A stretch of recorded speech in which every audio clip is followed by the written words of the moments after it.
In this locked office, a decision is about to unleash a hidden killer into the world.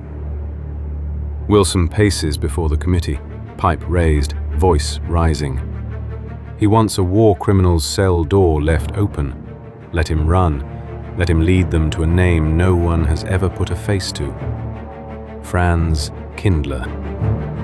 Stefan Polanski. Your business in this country, sir. How?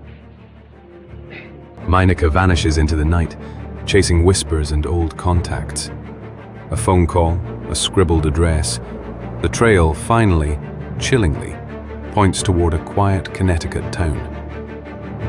Meinecke arrives in Harper, Connecticut, a sleepy postcard town hiding something far worse than anyone knows. In the woods, Kindler embraces his old comrade like a brother. He's Professor Charles Rankin now, married into a Supreme Court family, worshipped in a New England prep school. "My camouflage is perfect," he murmurs. "I'll stay hidden here till the day we strike again." Meinecke drops to his knees, begging Franz to pray, to confess, to be saved. Kindler's face stays cold. He steps closer, hands on his old comrade's shoulders, then around his throat. Meinecke struggles, falls silent. Kindler shoves the body into the bushes and walks away, unmoved. How do you hide a murder? He buries the body, then says, "I will." Minutes later, inside the church, Mary says the words that seal her fate. "I will." She has no idea her new husband has blood on his hands. Down at Potter's store, the town's buzzing about the wedding. The judge's daughter married a schoolteacher. Posing as an antiques dealer, Wilson leans in as Potter talks. A scrawny little fella, Potter says. Thin, unfortunate-looking, missionary type. Stepped off Wilson's own bus, checked the phone book, then vanished, leaving his suitcase behind, never coming back for it. In the bell tower, Wilson finds young Noah tinkering with the clock. One simple question. "Your sister's husband, what's his name?" "Charles Rankin," Noah says. Wilson goes quiet. Mankind is waiting for the Messiah, but for the German. The Messiah is not the Prince of Peace. He's another Barbarossa. Another Hitler. Night falls. Rankin calls the dog into the woods. "Here, Red, come here." Red sniffs at the disturbed earth. Rankin forces something into his mouth. Inside, Judge Longstreet wakes, uneasy, and moves to the window. Mary lingers on the phone, unaware.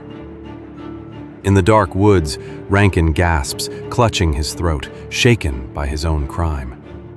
By night's end, he's standing over her bed, a shadow, silent, watching her sleep. She wakes, gasping about that little man from her wedding day, the dread still clinging. Charles leans from the shadows, lighting her cigarette, tender as ever, his darkness closer than she knows. By the stream, Wilson trades fishing talk with Noah, cover for something more calculated. Then Wilson drops the act. "I'm sort of a detective," he admits, tasking Noah to trace every step Rankin took on his wedding day. Noah nods, stunned. Over checkers, Wilson unpacks a stranger's suitcase. Soiled linen, a razor towel stamped SS Cristobal, pamphlets of scripture. Rankin's face doesn't flinch. Not once. You should have told me. Not carried this awful thing around by yourself. Through the trees, Noah carries Red's limp body, grief written plain across his face.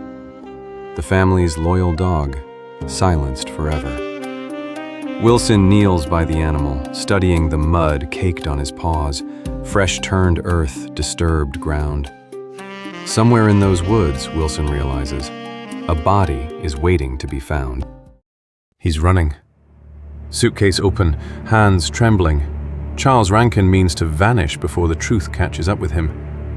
Then Mary walks in, and he can't disappear.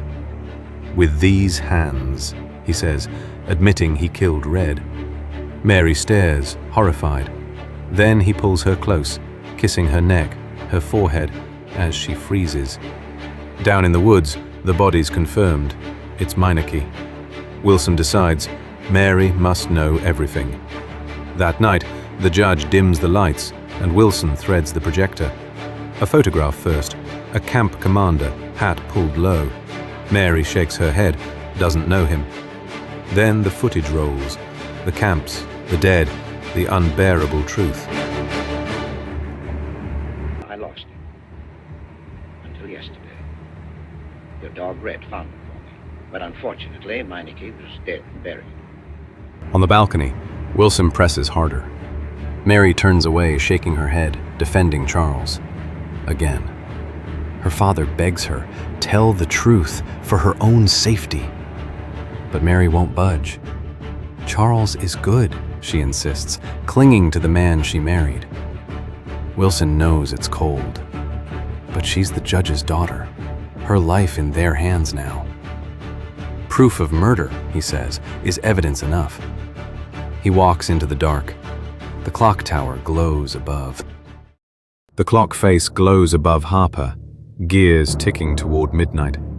Inside, Mary swears it was nothing, just Wilson's trick, a trap. Charles believes her. He has to. Down at Potter's, sleeping pills fly off shelves. Harper can't sleep under that clock's chime.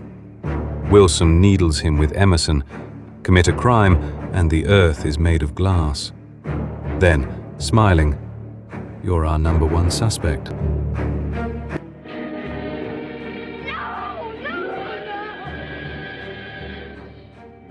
Mary. Mary.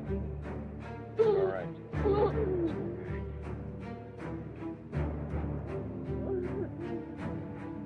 Upstairs, she's still crying. Downstairs, Wilson gives Sarah her orders. Mary doesn't leave this house, whatever the excuse. Those broken beads just signed her death warrant. The phone rings in Mary's hand. On the line, Charles. Calm voice, busy hand, sketching a ladder on the wall, one rung marked with an X. Her face turns to horror. Then he settles into checkers with Potter, building his alibi, move by move. Sarah clutches her chest and folds into the doorway, the order obeyed. Mary can't leave, so she calls Noah. Go to the tower. Tell Charles I'm held up. Rankin comes home to find Mary never went. She sent Noah in her place. The mask slips. Call him back, he says. If he dies, his blood is on your hands. She says the name herself, Franz Kindler, and hands him the gun to do it. Then Noah walks in, alive, midnight. Mary climbs the belfry ladder with a gun of her own. I came to kill you. He turns it back on her. No, you're the one who dies. You were always meant to fall through that ladder. Never Noah, her. The world closes in. First the town, then this one room. Below, the plain little people he laughed at have come for him. He pleads he only followed orders. Wilson, you gave the orders.